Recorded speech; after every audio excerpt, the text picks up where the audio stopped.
বাজারে নিত্যপণ্যের শুল্ক কমানোর প্রভাব, জুনে সামান্য কমল মূল্যস্ফীতি। দক্ষিণ এশিয়ার পাকিস্তানের পরেই সর্বোচ্চ অবস্থানে বাংলাদেশ।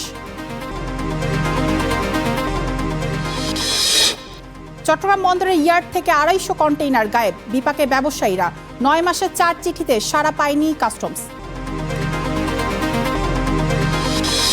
ইসলামী ব্যাংকের পর্ষদে প্রতিষ্ঠাকালীন পরিচালকদের নিয়োগের দাবি গ্রাহক ফোরামের।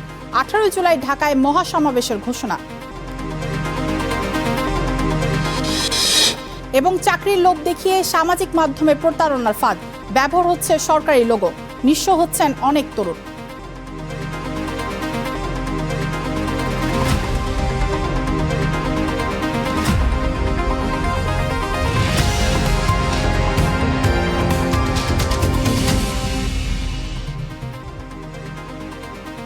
স্বাগত স্টার টুডে, সঙ্গে আছি আমি মায়াশিকা রহমান।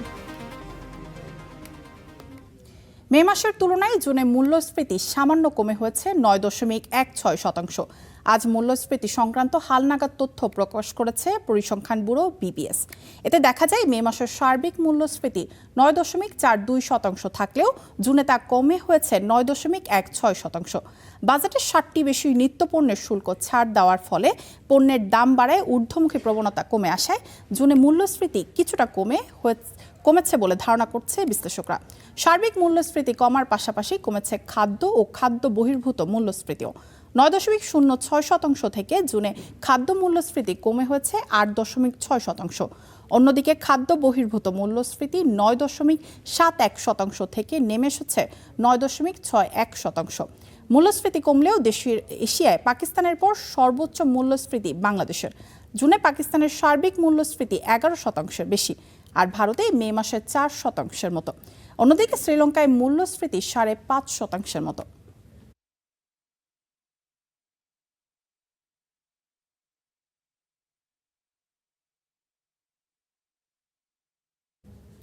গায়েব হয়ে যাচ্ছে আস্ত কন্টেইনার, তা আবার পণ্য বোঝাই।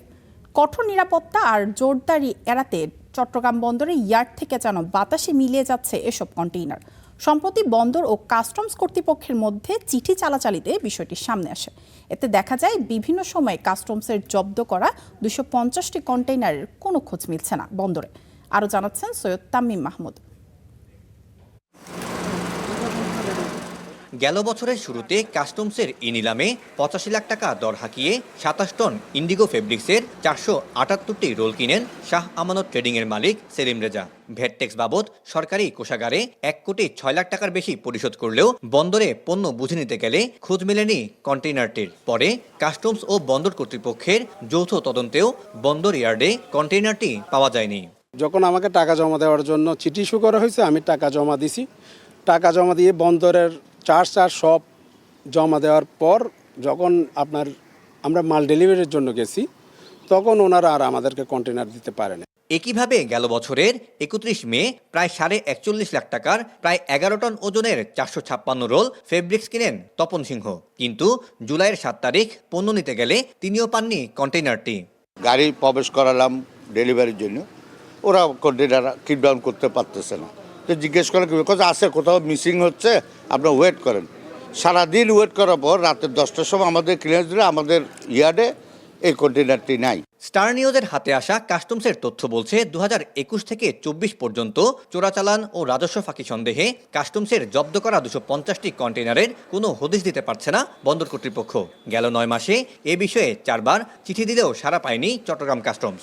কন্টেইনারগুলো যে জায়গায় থাকার কথা, তার যে অবস্থান, সেই অবস্থানে আমাদের এর কর্মকর্তারা যখন খুঁজে না পেয়েছে তখনই আমরা এই চিঠি দিয়েছি বন্দরকে। বন্দর এখন পর্যন্ত কোনো উত্তর দেয়নি, তবে আমরা আশা করছি খুব দ্রুতই উত্তর পেয়ে যাব। এদিকে দায়িত্ব অবহেলা ও নিখোঁজ শাহ আমানত ট্রেডিংয়ের কন্টেইনারটির জন্য 1.6 লাখ টাকার বেশি পরিশোধের জন্য বন্দরকে চিঠি দিয়েছে কাস্টমস, কিন্তু নির্বাক বন্দর। পোর্টের থেকে কন্টেইনার আগেও মিসিং হয়েছে, কিন্তু আগে মানুষ জানতো না।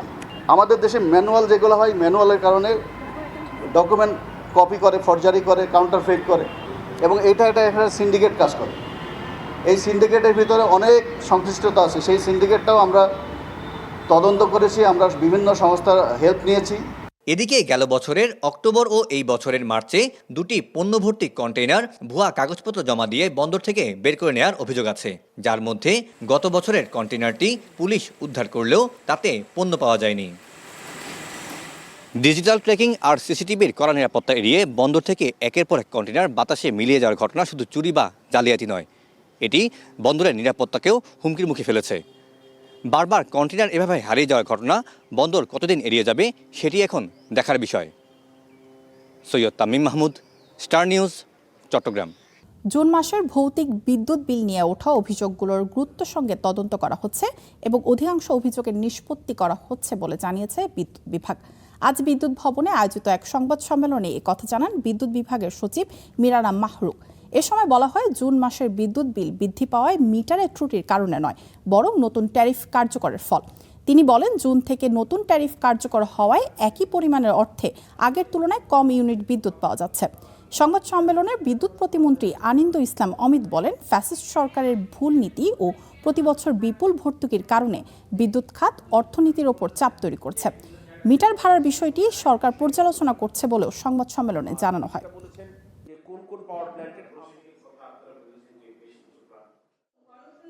আজকে বিদ্যুৎ বিভাগ যে সংকটে নিমজ্জিত, এটি হচ্ছে ফ্যাসিস্ট সরকারের সময় ভুল নীতির কারণে, এবং সেটা আমরা ইনহেরিট করছি। মাত্র 4.5 মাসের একটি সরকার, আমরা এটা ইনহেরিট করছি।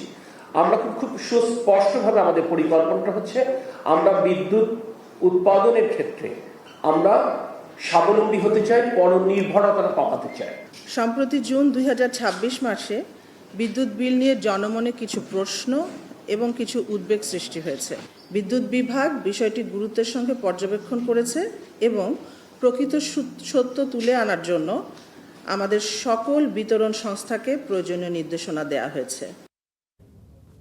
ইসলামী ব্যাংকের নতুন পর্ষদে প্রতিষ্ঠাকালীন পরিচালকদের নিয়োগ দেওয়া সহ 7 দফা দাবি পূরণ না হলে আগামী 18 জুলাই ঢাকায় মহাসমাবেশ করার ঘোষণা দিয়েছে সচেতন গ্রাহক ফোরাম।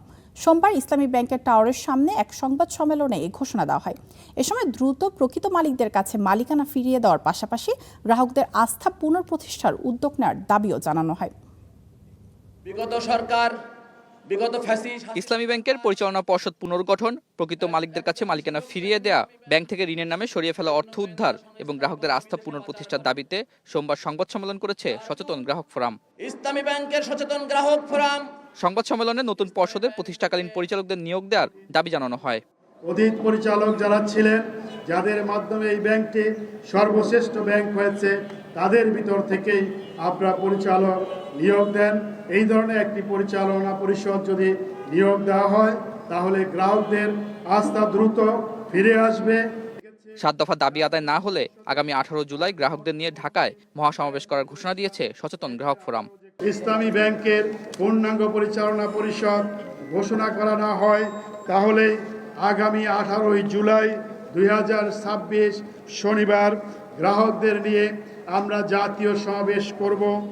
দাবি আদায় না হওয়া পর্যন্ত আন্দোলন চালিয়ে যাওয়ার ঘোষণা দেওয়া হয় সংবাদ সম্মেলন থেকে। আতাউর নিয়ন, স্টার নিউজ, ঢাকা। বরিশালের রিহ্যাব সদস্যের সংবেদনশীল অঙ্গে আঘাত ও জোরপূর্বক স্বাক্ষরের ঘটনায় গ্রেফতারকৃতদের দ্রুত জামিন দেওয়ার চেষ্টা করা হচ্ছে বলে অভিযোগ করেছে আবাসন শিল্প মালিকদের সংগঠন রিহ্যাব। দুপুরে রাজধানীর কাউরান বাজারের সংগঠনটির কার্যালয়ে আয়োজিত সংবাদ সম্মেলনে রিহ্যাব সভাপতি আলী আফসার বলেন, ভুক্তভোগীকে ভয়ভীতি প্রদর্শনের অভিযোগ উঠেছে, যা উদ্বেগজনক। তিনি বলেন, রিহ্যাবের সংশ্লিষ্ট কেউ দোষী হলে সেখানেও আইনগত ব্যবস্থা নেওয়া হবে বলেও জানান তিনি। এই ঘটনায় দোষীদের দৃষ্টান্তমূলক শাস্তির দাবি জানানো হয় সংবাদ সম্মেলনে।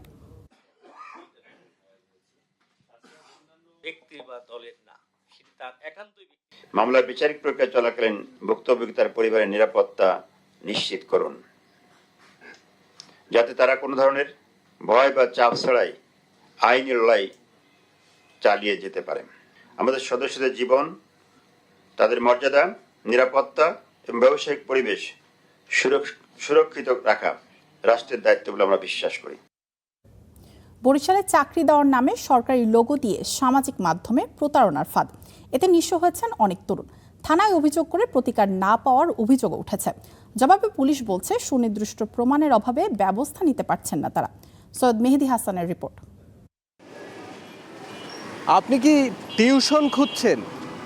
ফেসবুকের নিউজ ফিড স্ক্রল করতেই যদি বড় ধরনের চাকরির অফার পেয়ে যান, আর সেখানে সামান্য কিছু জামানত দিয়ে যদি জুটে যায় সরকারি চাকরি, তাহলে কি উপেক্ষা করবেন?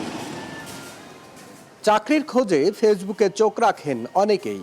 ভালো বেতন, সরকারি চাকরির বিজ্ঞাপনে আবেদনও করেন অনেকে। ধরতে পারেন না সামনে পাতা প্রতারণার ফাঁদ।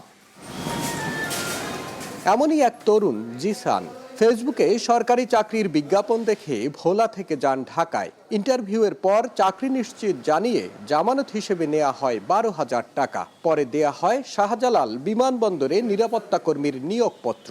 তারা আমার কাছ থেকে টাকা নিয়ে আমার সাথে প্রতারণা করেছে। আমি এটা পুলিশকেও জানাইছি, 999-এ কল দিয়ে। থানায় গেছিলাম, তারা কোনো ব্যবস্থা নেয়নি। আমি 2-3 বার অফিসে গেছিলাম, প্রতিদিনই তোরা ওরকম পোলাবান্ধের আইনা মারধর করে অফিসের ভিতরে। বিএম কলেজের এই শিক্ষার্থীও পড়েছেন একই ফাঁদে। পেমেন্ট করার পরে আমাকে বলছিল যে 1 সপ্তাহ সময় নিতে আছে তারা পরীক্ষার জন্য, কিন্তু আমি ওয়েট করতে আসি, কোনো আসলে মেসেজও পাই না যে কবে চাকরি দেবে, কি চাকরি দেবে। পরে ওদের একটা নাম্বার দেওয়া ছিল, ওই নাম্বারে ফোন করছিলাম, কিন্তু ওই নাম্বারে ফোন দিয়ে আসলে কোনো লাভ হয় নাই। দেশে ইন্টারনেট ব্যবহারকারী 13 কোটিরও বেশি। বাড়ছে অনলাইন ভিত্তিক কর্মসংস্থানের সুযোগ। এর সঙ্গে পাল্লা দিয়েই বাড়ছে সাইবার প্রতারণা। বিশেষজ্ঞরা বলছেন সচেতনতার অভাব ও আইনি জটিলতার সুযোগ নিচ্ছে প্রতারক চক্র।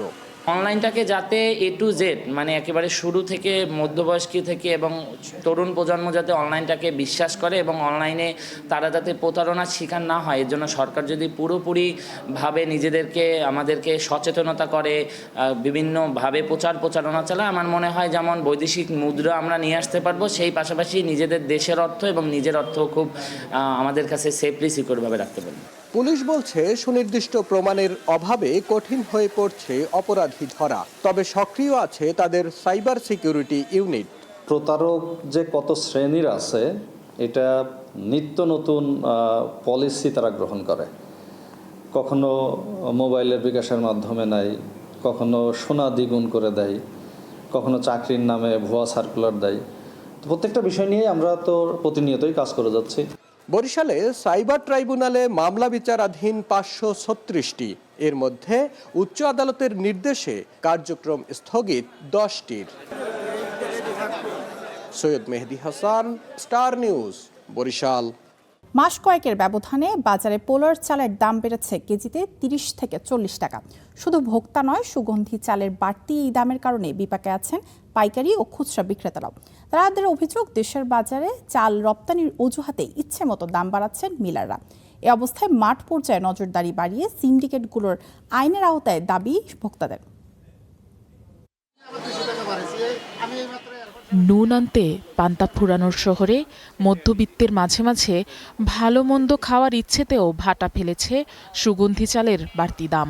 কারণ 1 কেজি পোলাওয়ের চাল কিনতে গুনতে হচ্ছে 180 থেকে 200 টাকা পর্যন্ত। নিয়ে আসছি 150 টাকা, পরে আইসা দেখি কি যে 170 টাকা। আবার বাসায় গিয়া পরে আরো 20 টাকা আইনা ওই চালের আরদের ওখান থেকে আমি নিছি। এটা সাধারণ মানুষের মনে কেনার মতো তাদের অ্যাবিলিটি নাই এরকম। ফেব্রুয়ারি থেকে ধারাবাহিকভাবে বাড়ছে সুগন্ধি চালের দাম। সেই হিসাবের খাতাই দেখাচ্ছিলেন মিরপুর শাহ আলী বাজারের এই চাল ব্যবসায়ী। মাস খানেকের ব্যবধানে পোলাওয়ের চালের 50 কেজির বস্তার দাম বেড়েছে 1000 থেকে 1500 টাকা পর্যন্ত। আমরা যতটুকু শুনছি, পোলাও চাল বিদেশে রপ্তানি হচ্ছে, দেশে স্টক খুব সীমিত, যার কারণে পোলাও চাল দাম প্রতি সপ্তাহে বাড়তেছে। এই সিজনে আপনার পোলাও চালের বাজারটা 5000 5,500 টাকা থেকে শুরু, 6 মাসের মাথায় এসে 9000 টাকায় ঠেকছে। তবে এই ভরা মৌসুমেও সুগন্ধি চালের দাম বৃদ্ধির কড়া সমালোচনা ভোক্তাদের। বিশেষ করে বাজারে সিন্ডিকেট করে দাম বাড়ানো হচ্ছে বলে অভিযোগ কনজিউমার্স অ্যাসোসিয়েশন অব বাংলাদেশ, ক্যাবের। যেহেতু কিছু অসাধু ব্যবসায়ীদের উপরে নজর গেছে তাদের আর কি, যারা এই অসাধু এই প্র্যাকটিসের সাথে যারা জড়িত, তাদেরকে আইনের আওতায় আনা দরকার আছে বলে আমরা মনে করি। চালের বাজারে মধ্যস্বত্বভোগীদের দৌরাত্ম্য কমাতে সরকারি সংস্থাগুলোর নজরদারি আরও বাড়ানোর দাবি সাধারণ ক্রেতাদের। Afroza Lamia, star news, Dhaka. দেশের বাজারে ভরিতে 3265 টাকা কমল স্বর্ণের দাম। নতুন দাম অনুযায়ী 22 ক্যারেটের 1 ভরি স্বর্ণ বিক্রি হচ্ছে 2,25,290 টাকায়, আর 21 ক্যারেটের প্রতি ভরির দাম 2,15,142 টাকা। 18 ক্যারেট 1,84,757 টাকা। সনাতন পদ্ধতির 1 ভরি স্বর্ণের দাম 1,50,932 টাকা। সোমবার স্বর্ণের নতুন দাম সমন্বয় করেছে বাংলাদেশ জুয়েলার্স সমিতি বাজুস। আর আন্তর্জাতিক বাজারে স্বর্ণ বিক্রি হচ্ছে $4,150 উপরে। মার্কিন প্রেসিডেন্ট ডোনাল্ড ট্রাম্পের মেম কয়েনে বিনিয়োগ করে চরম লোকসানে প্রায় 10 লাখ ভক্ত ও সাধারণ মানুষ। ট্রাম্পের অনুসারীদের সম্মিলিত লোকসানের পরিমাণ দাঁড়িয়েছে প্রায় $381 কোটি। তবে সাধারণ বিনিয়োগকারীরা সর্বশান্ত হলেও ট্রাম্প নিজে এই খাত থেকে সরাসরি তুলে নিয়েছেন $63,60,00,000। ক্রিপ্টোকারেন্সি অ্যানালিস্টিক ফার্ম ন্যানসেন্সের সাম্প্রতিক প্রতিবেদনে উঠে এসেছে চাঞ্চল্যকর সব তথ্য। ডিজিটাল মুদ্রা বা ক্রিপ্টোকারেন্সিতে বিনিয়োগ করে মার্কিন প্রেসিডেন্ট ডোনাল্ড ট্রাম্পের অনুসারীদের আর্থিক অবস্থা এখন চরম বিপর্যয়ের মুখে। চলতি বছরে জুন মাসের শেষ পর্যন্ত যারা প্রেসিডেন্ট ট্রাম্পের মেম কয়েন কিনেছিলেন তাদের মধ্যে প্রায় 10 লাখ মানুষ এখন ব্যাপকভাবে লোকসানে। সাধারণ বিনিয়োগকারীরা যখন সর্বশান্ত হচ্ছেন তখন ট্রাম্প নিজে এই খাত থেকে শত শত মিলিয়ন ডলার তুলে নিয়েছেন। ন্যানসেন্সের প্রতিবেদনে দেখা গেছে ট্রাম্পের অনুসারী ও সাধারণ ক্রিপ্টো বিনিয়োগকারীদের সম্মিলিত লোকসানের পরিমাণ দাঁড়িয়েছে প্রায় $381 কোটি। তবে মেম কয়েনের দাম বাড়ুক বা কমুক, ট্রাম্পের লাভ নিশ্চিত ছিল, কারণ যখনই কেউ এই টোকেন কেনাবেচা করত তখনই ট্রাম্প একটি নির্দিষ্ট অংশ কমিশন পেতেন। ট্রাম্প তার নিজস্ব সোশ্যাল মিডিয়া প্ল্যাটফর্ম ট্রুথ সোশ্যালের মাধ্যমে তার অনুসারীদের এই টোকেনটি কেনার আহ্বান জানিয়েছিলেন। জুন মাসের শেষ পর্যন্ত এই মেম কয়েন কিনে প্রতি 3 জনের ক্রেতার মধ্যে প্রায় 2 জনই লোকসানের শিকার হয়েছেন। সর্বোচ্চ $75 পার হওয়া এই কয়েনটি বর্তমানে মাত্র $1.76 লেনদেন হচ্ছে, যা এর সর্বোচ্চ মূল্য থেকে প্রায় 97% কম। এই ক্রিপ্টো জুয়া থেকে ট্রাম্প নিজে সরাসরি তুলে নিয়েছেন $63,60,00,000। এছাড়া কিছু অভিজ্ঞ ব্যবসায়ী বট ব্যবহার করে সাধারণ বিনিয়োগকারীদের আগেই চড়া দামে কয়েন বিক্রি করে প্রায় $400 কোটি মুনাফা লুটে নিয়েছে। তবে হোয়াইট হাউস এই দাবি সরাসরি প্রত্যাখ্যান করেছে। আর আইনি বিশেষজ্ঞরা বলছেন সমর্থকদের বড়লোক হওয়ার স্বপ্ন দেখিয়ে ট্রাম্প নিজে কোটি কোটি ডলার হাতিয়ে নিয়েছেন, যার ফলে ভবিষ্যতে তিনি বড় ধরনের ক্লাস অ্যাকশন বা যৌথ মামলার মুখোমুখি হতে পারেন। মায়েশিকা রহমান, স্টার নিউজ। এই ছিল স্টার টুডে। এতক্ষণ সঙ্গে থাকার জন্য ধন্যবাদ।